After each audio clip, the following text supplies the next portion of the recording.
विश्वनाथाष्टकम्।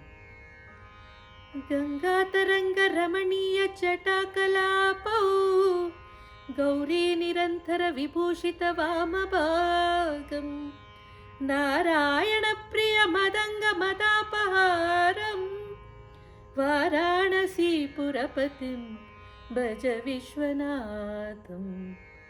वाचामगोचरमनेकगुणस्वरूपं वागीश विष्णु सुरसेवितपादपीठं वामेण विग्रहपरेण कळत्रवन्तं वाराणसीपुरपतिं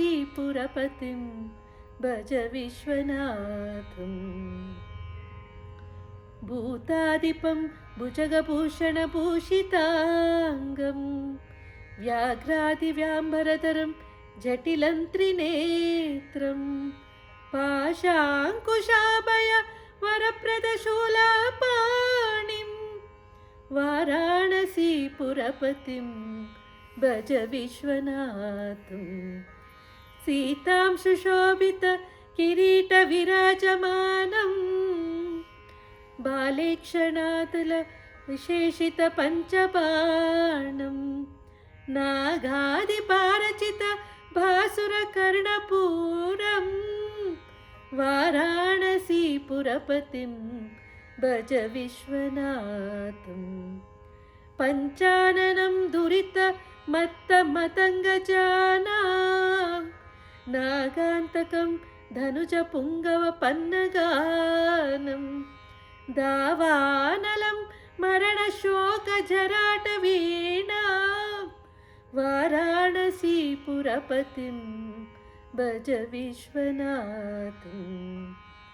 तेजोमयं सगुणनिर्गुणमद्वितीयम् आनन्दकन्दमविराजितमप्रमेयं नागात्मकं सकलनिष्कळमात्मरूपं वाराणसीपुरपतिं भज विश्वनाथम्।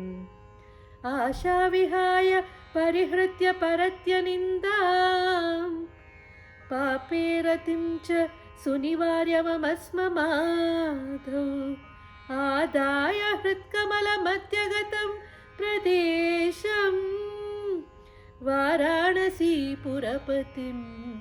भज विश्वनाथम्।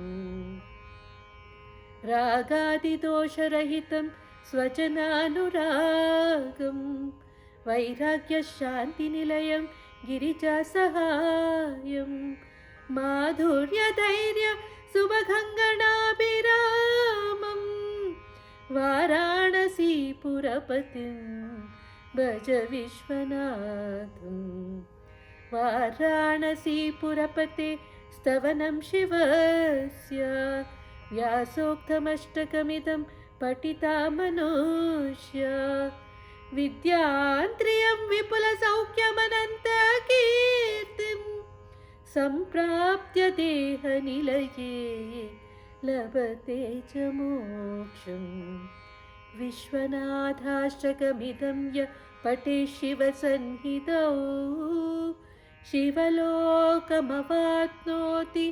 शिवेन सह मोदते।